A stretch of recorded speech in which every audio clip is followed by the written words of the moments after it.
Good morning, everyone. Today's talk is on right effort or right diligence. As you may recall, we've been working our way through the Eightfold Noble Path, which is the fourth of the Four Noble Truths. And this is where we are today. So just as a review, we started off, the Eightfold Noble Path is divided into three areas of focus. Ethics or morality, mental development, and wisdom. So we started off with the morality section, talking about right speech, right livelihood, and right action.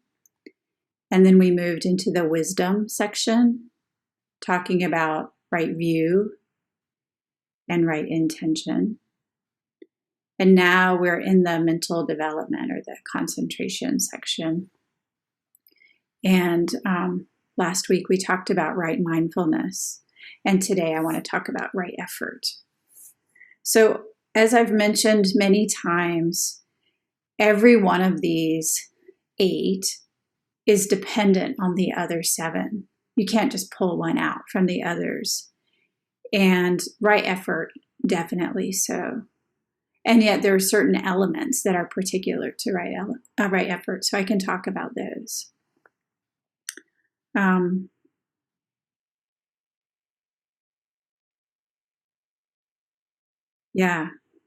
Right effort is, the basics are avoiding the arising of unwholesome states of mind and developing wholesome states of mind.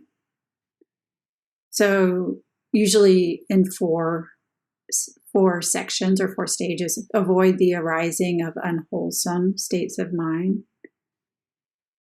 And then when unwholesome states of minds arise, working with those, developing wholesome mind states. And then when we develop wholesome mind states, maintain them. So easy, right? We have the whole map, the whole guidebook of the Buddhist teachings, which go back 2,600 years worth. And we have a lot of good examples of practitioners in the past and in the present. We have the teachings of the Buddha, the teachings of so many other people. We have our inner teacher. We have Buddhist teachers all over the place. So we simply need to let go of unwholesome states and maintain wholesome states. So distilled down, that's what we're doing. Just like that. And we have a map, again, for how to do that. Just we have to follow it. So this is where we need a little effort. So a little bit. But if we can make that effort, if we can become really diligent in our practice, then we start to see the fruits of the practice and, the ways that it benefits. And that gives us more energy. And we also start to see our difficult places. But, the thing is, we often don't see those. So it can feel like a lot more work when the difficult places start arising more. But it's actually a gift to us, because if we don't see them, we can't work with them. One area we've been talking about a lot is in terms of race, and especially for those of us who are white. There's so much we just don't see. And it's not like we, did that on purpose. This is the world we were born into. We don't see it, though. We can't work with it.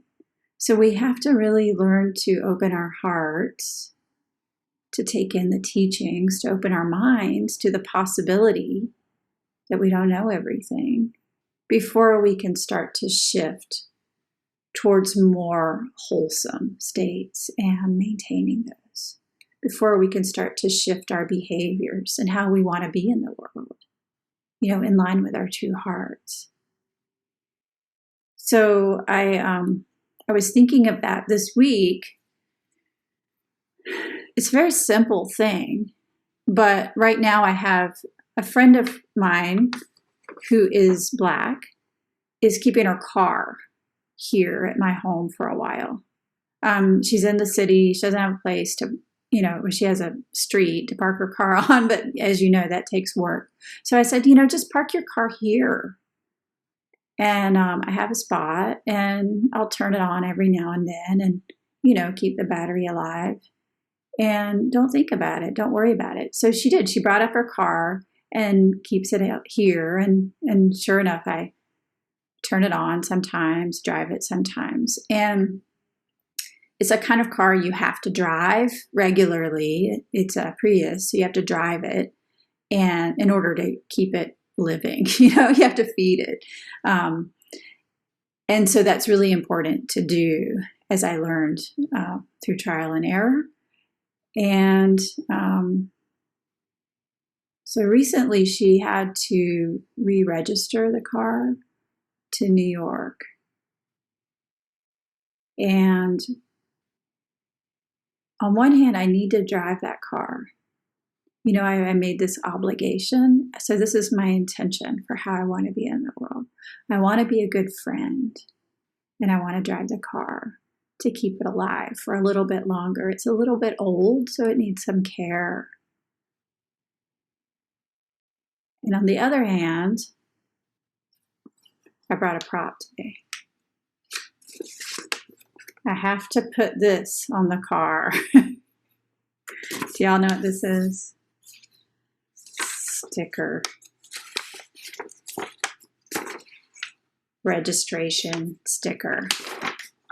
Why do I mention this? I think you can probably guess. I could probably get away with driving the car, at least in town. I did it last week a little. I drove it just to the compost place and back, and nobody bothered me. And then, even if they did bother me, then, say a police officer pulled me over, they're probably not going to do anything to me. Maybe they'll give me a warning, or you need to put that sticker on your car, ma'am. And I'd be like, yes, okay, I will. But you know where I'm going with this. They're not going to kill me.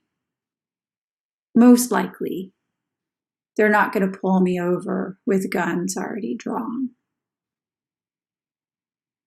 Or if it's nighttime, and I feel like I need to drive to a lighted place to pull over, I think they'll understand that. So this is right effort. That little extra push out of our habitual mind states towards a more spacious awareness, because not all of us have this luxury, and certainly my friend doesn't. So what am I doing? If I'm really taking care of her car, I need to put that sticker on, and I'm going to do it right after lecture today. If we're really taking care of our practice, then when we notice this new information, these new pieces of information that come up that teach us things that are kind of uncomfortable, like to spell it out, I can drive a car without the registration sticker on it and probably get away with it. A Black person cannot do that.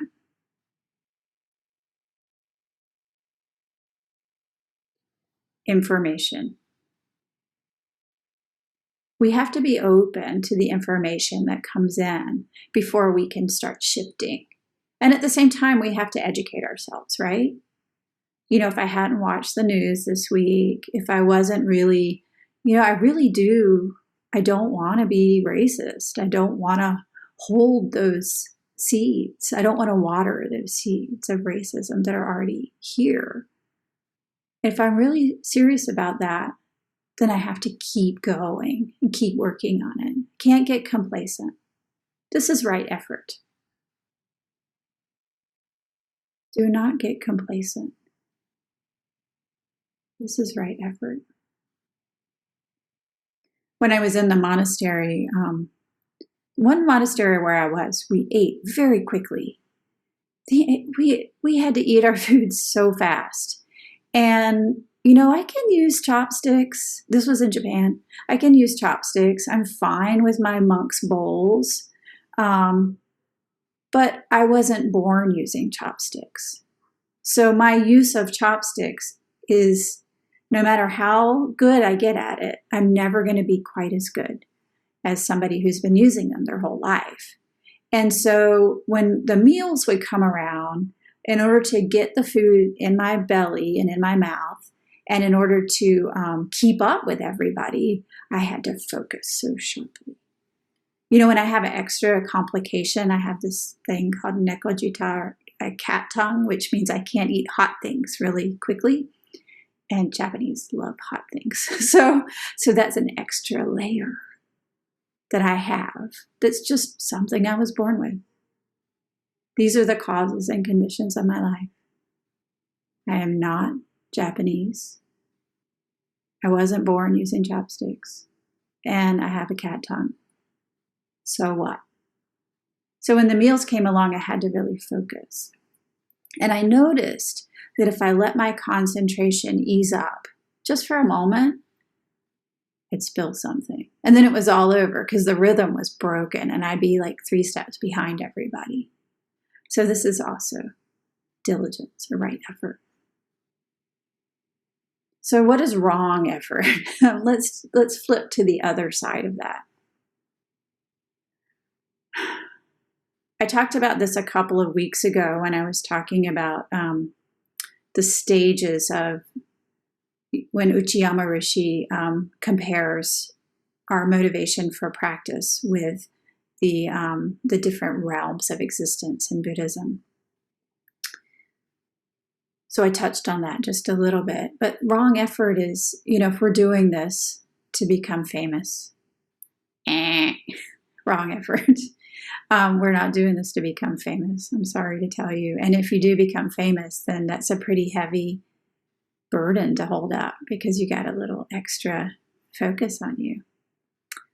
So we're not doing this to become famous or to get rich.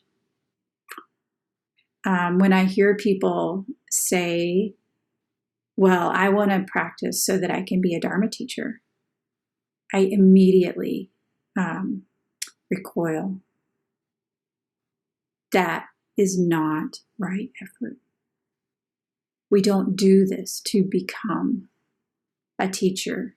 We do this as a service for the benefit of all beings. We must have that. We talked about right intention 3 weeks ago. We talked about right intention. We must have that right intention. We must have the right motivation for our practice. And to become someone important is a wrong motivation. Yeah, sure, we can be full of the joy and wonder of practice and want to share that with others. Start by sharing it through your example, just by how you are in the world, not out of your mouth. By being a servant to others, by really, showing up when we're uncomfortable and looking at the parts of us that are hard to see. Start there and let everything else naturally arise. So what else? We don't do this practice to run away from suffering. I think you probably already figured that out yet, but that is a big motivation for a lot of people. And maybe we don't say it that starkly. Maybe it's subtle. It's really tempting.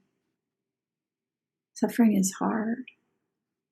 So of course we want to get better, fix ourselves. And when we start feeling that way, we really need to come back to our intention of service and living for the benefit of all beings. And our reality check that we're not in this to become gods or superhumans. We are humans practicing together with what's on our plate right now, meaning our causes and conditions, our karma. We're all in this together, practicing imperfectly as human beings, because human beings are inherently imperfect, because human beings naturally make one mistake after the other with what's on our plate. This is what we have to work with in this life. This is what you have. That's it. We don't do this practice to get stuff. I don't know exactly what we're going to get, but if you want to get more money, if you want to get rich, if you want to get healthy, if you want to get a magic stick, or if you want to get something, then let go of that idea. We don't do this practice to get things, to get anything. In fact, this practice is a radical letting go of everything. We do this practice to not get stuff, to let go of everything we ever thought, even our own thoughts, even our own ideas, even our own motivations, we eventually will let go of. So we do this practice to let go over and over and over. And if we're doing this practice with a getting idea, then that's also wrong effort. If we're doing this practice in a way that takes us further and further away from the here and now, further and further away from those we love, either through our ideas or our sort of checking out mentality or our magical thinking mentality. If this practice is pulling us further and further away from the world and from those we love, then this is also wrong effort.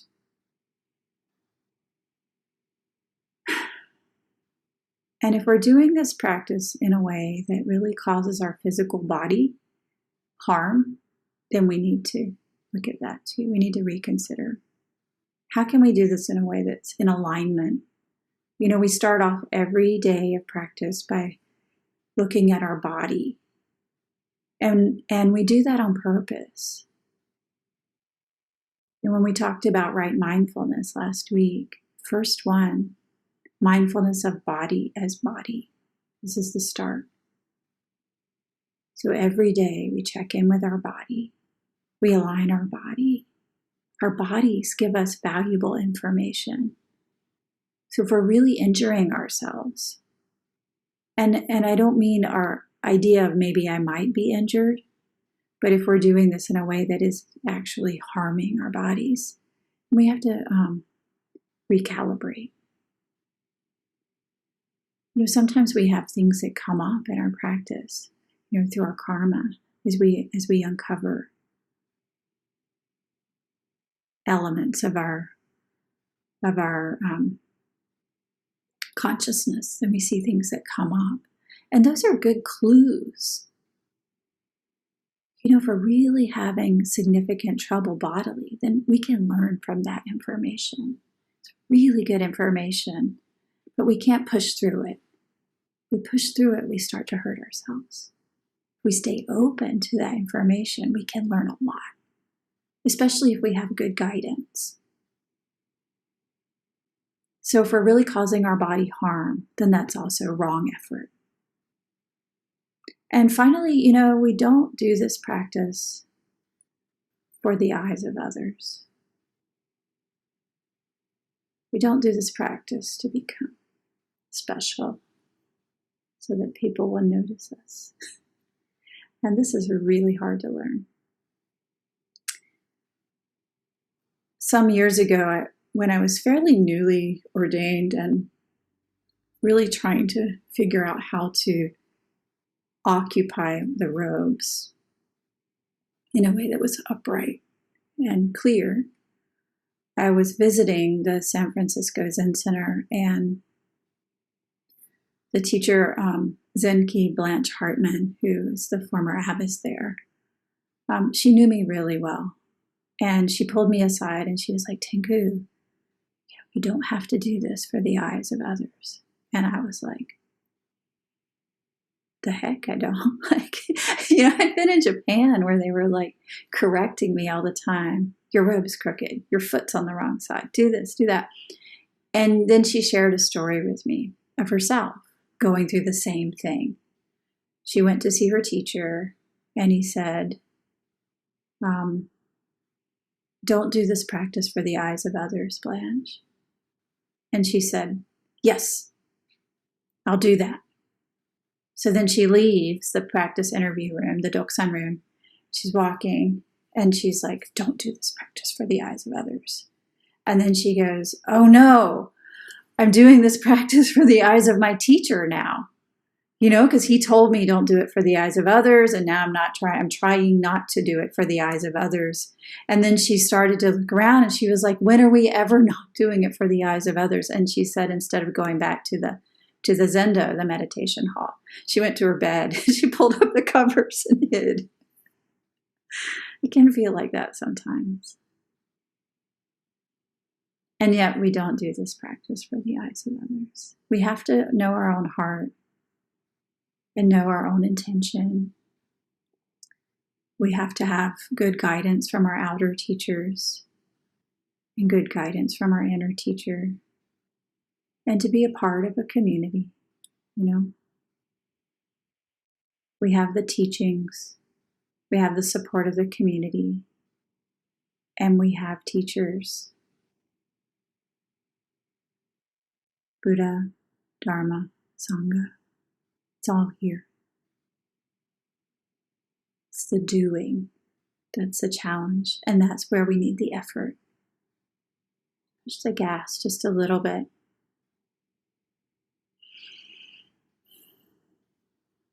It can be hard. We have a lot of pressures in our life.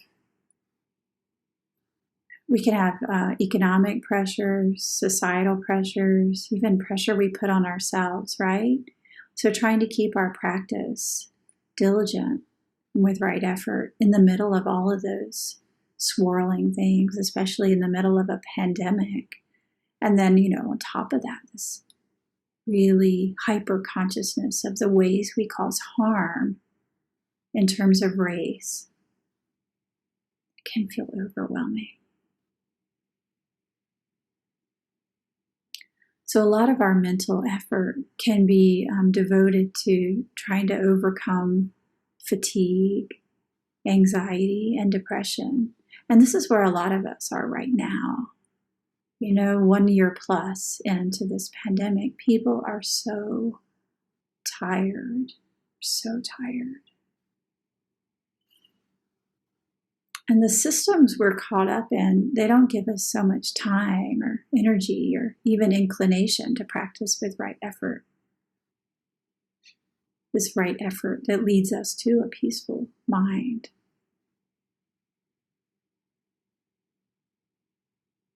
We can kind of have a shallowness to our practice, where we go rote, but we don't go deep.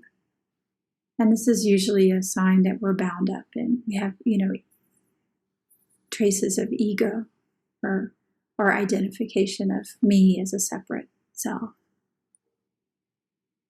Valuable information. So usually the talk on right effort, I would share, ways we can really motivate ourselves a little more and push just a little more. There's a story I love to tell about that a teacher in Japan shared. And, maybe I'll share it anyway, just for fun. He gave this talk, the teacher gave this talk in the evening, and I wanted to translate it, to share it with somebody who was at the monastery who didn't speak Japanese. And I don't know, something about this talk is both beautiful and it kind of cracks me up. So I'm going to share it with you.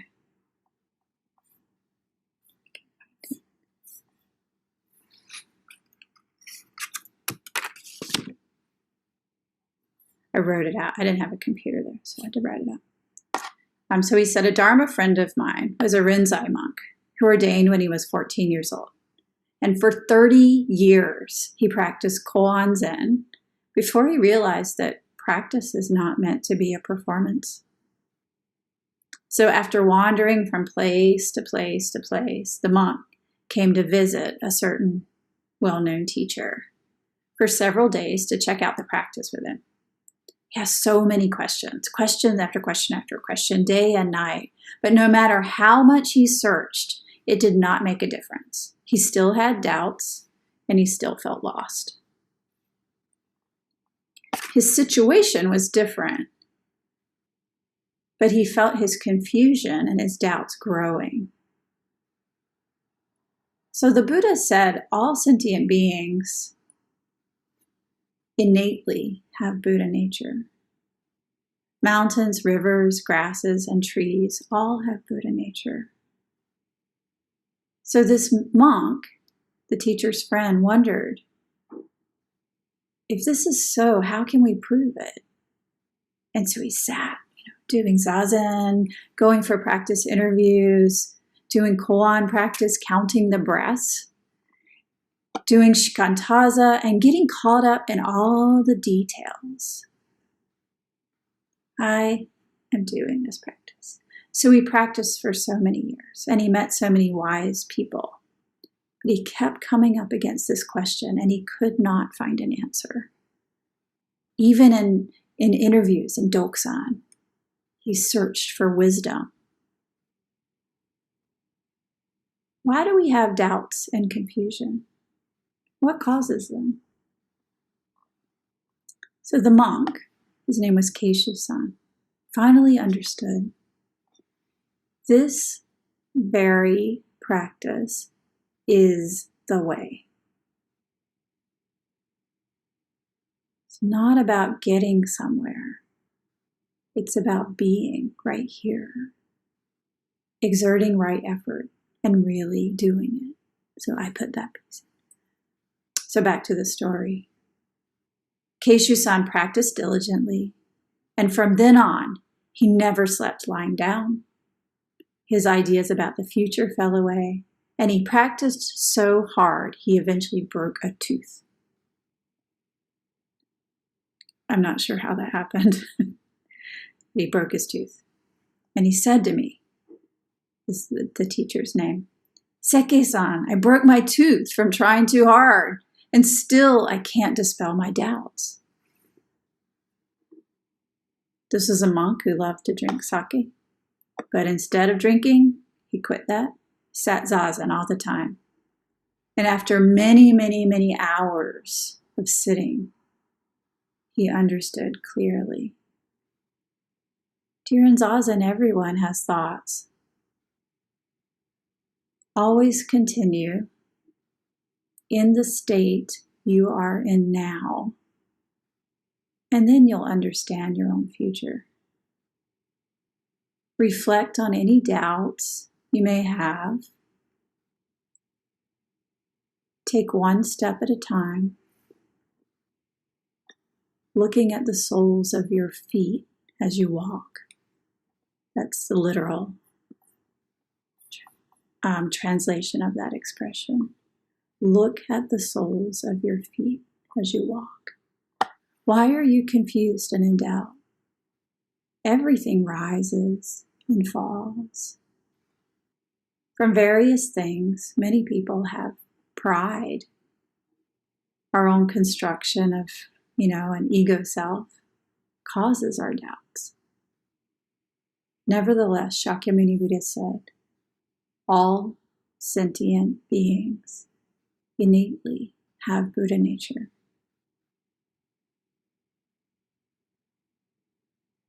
And then he says, if you don't have questions and doubts, you should quit right now.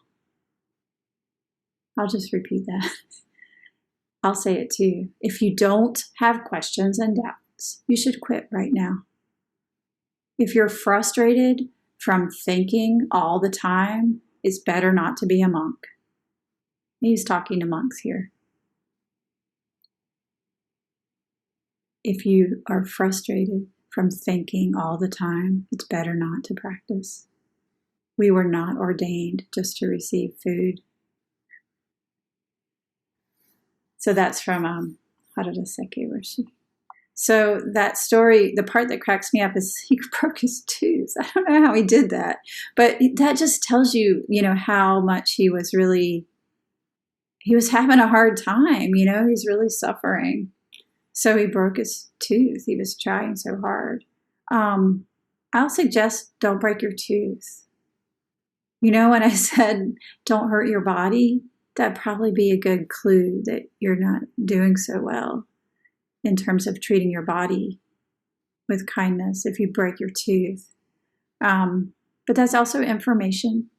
It's all information. So what I said, I almost said I wasn't going to share the story, but I am going to share the story. Obviously, I just did, because it shows us exactly what right effort is. Sometimes we push really hard, and sometimes we back off. And we don't find one setting that we just stick with all the time. It's a constant adjustment. If we're feeling really slack, then push a little harder. But right now, so many of us are so tired. So this is a time not to slack off in practice, but to take an exhale in terms of all the things you're asking of yourself. Go out into the woods a little bit. Go for a walk. Enjoy some trees. Maybe sit by a stream. Talk to a friend. We can exhale sometimes. And at this point, a year plus into this pandemic, we are so tired. Some of us, I'll say, some of us in practice, I can go into this, or at least I have this idea that, I come up into a mountain in practice and I go through something really hard and I finally get to the top of the mountain and I feel such a sense of ease. Oh my goodness, that was the hardest thing I've been through. Whew, I've learned so much, but I'm so heartened and so relieved and so full of energy. Where's the next thing? Sometimes it's time to exhale too. We can't do this practice only on the in-breath. We have to also use the out-breath. This is right effort as well. So during this time of extraordinary exhaustion, of mental fatigue, of pandemic fatigue, find a little space as well. Thank you.